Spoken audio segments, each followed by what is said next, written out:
जोहार दोस्तों, इस वीडियो में हम लोग रामदयाल मुंडा की कविता जंगल जल रहे हैं में प्राकृतिक पीड़ा दर्द जैसे अनछुए पहलुओं पर बातचीत करने वाले हैं। तो दोस्तों, वीडियो शुरुआत करने पहले चलिए हम पहले जंगल जल रहे हैं कविता को सुनते हैं।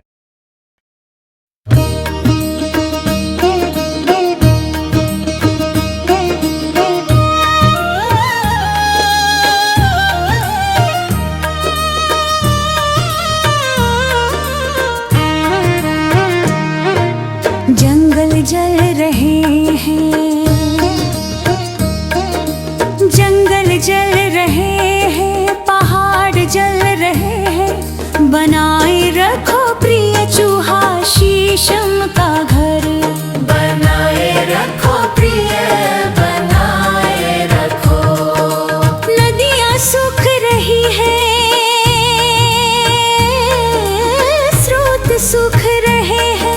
बनाए रखो प्रिय केकड़ा पत्थर का द्वार, बनाए रखो प्रिय, बनाए रखो।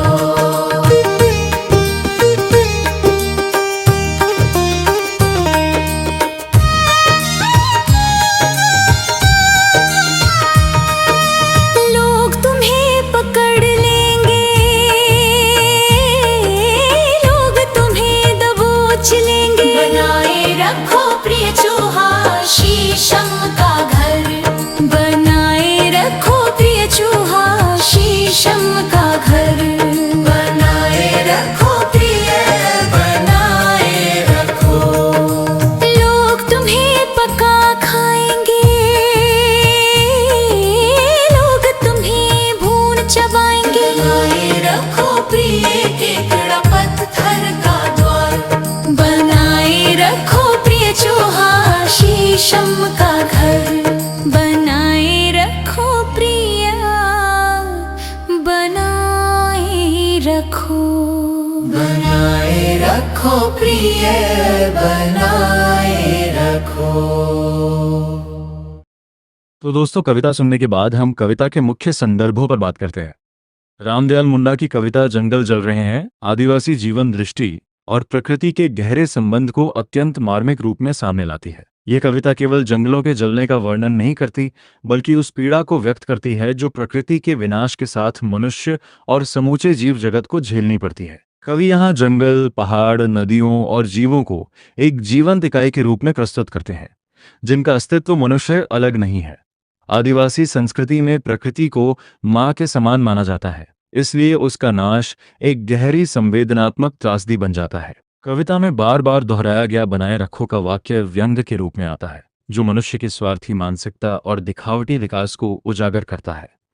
वर्तमान समय में जब पर्यावरण संकट, जलवायु परिवर्तन और वन विनाश जैसे मुद्दे गंभीर रूप ले चुके हैं, यह कविता और भी प्रासंगिक हो जाती है।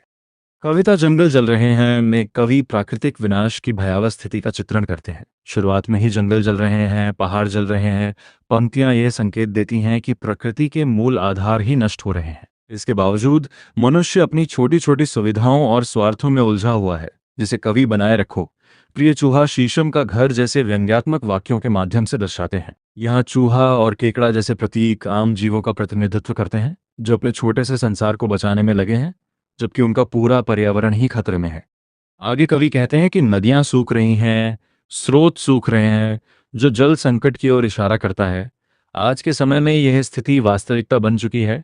कई नदियां सूख रही हैं, भूजल स्तर गिर रहा है और पानी के लिए संघर्ष बढ़ रहा है। इसके बावजूद मनुष्य अपनी कृत्रिम संरचनाओं और सुविधाओं को बनाए रखने में लगा हुआ है। कविता के अगले भाग में मनुष्य की क्रूरता और स्वार्थ सामने आता है।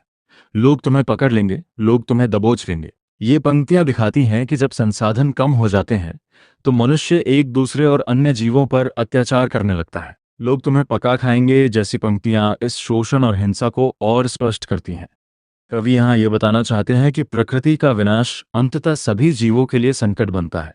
वर्तमान संदर्भ में देखें तो अमेज़न के जंगलों में आग, भारत में बढ़ती गर्मी, सूखा, बाढ़ जैसी घटनाएं इसी संकट का परिणाम है। ये कविता चेतावनी देती है कि यदि मनुष्य अपनी सोच नहीं बदलेगा तो उसका अस्तित्व भी खतरे में पड़ जाएगा। अंततः जंगल जल रहे हैं कविता प्राकृतिक पीड़ा और पर्यावरणीय संकट की एक सशक्त अभिव्यक्ति है। रामदयाल मुंडा ने सरल भाषा और प्रतीकों के माध्यम से ये स्पष्ट किया है कि प्रकृति का विनाश केवल बाहरी घटना नहीं बल्कि मानव जीवन के लिए गहरा खतरा है। यह कविता हमें आत्ममंथन करने के लिए प्रेरित करती है कि क्या हमारा तथाकथित विकास वास्तव में प्रगति है या विनाश की ओर बढ़ता कदम। वर्तमान समय में जब जलवायु परिवर्तन, वन कटाई और जैव विविधता का नुकसान गंभीर समस्याएं बन चुकी हैं, ये कविता एक चेतावनी के रूप में सामने आती है। हमें प्रकृति के साथ संतुलन बनाकर चलना होगा और उसके संरक्षण के लिए ठोस कदम उठाने होंगे। इस प्रकार ये कविता न केवल प्राकृतिक पीड़ा को व्यक्त करती है बल्कि हमें जागरूक और जिम्मेदार बनने का संदेश भी देती है। तो दोस्तों, अतः हमें आपको ये जानकारी कैसे लगी, आप ज़रूर कमेंट बॉक्स में अपनी प्रतिक्रिया दीजिएगा। वीडियो अच्छा लगे तो चैनल को लाइक, शेयर और सब्सक्राइब कीजिएगा। धन्यवाद।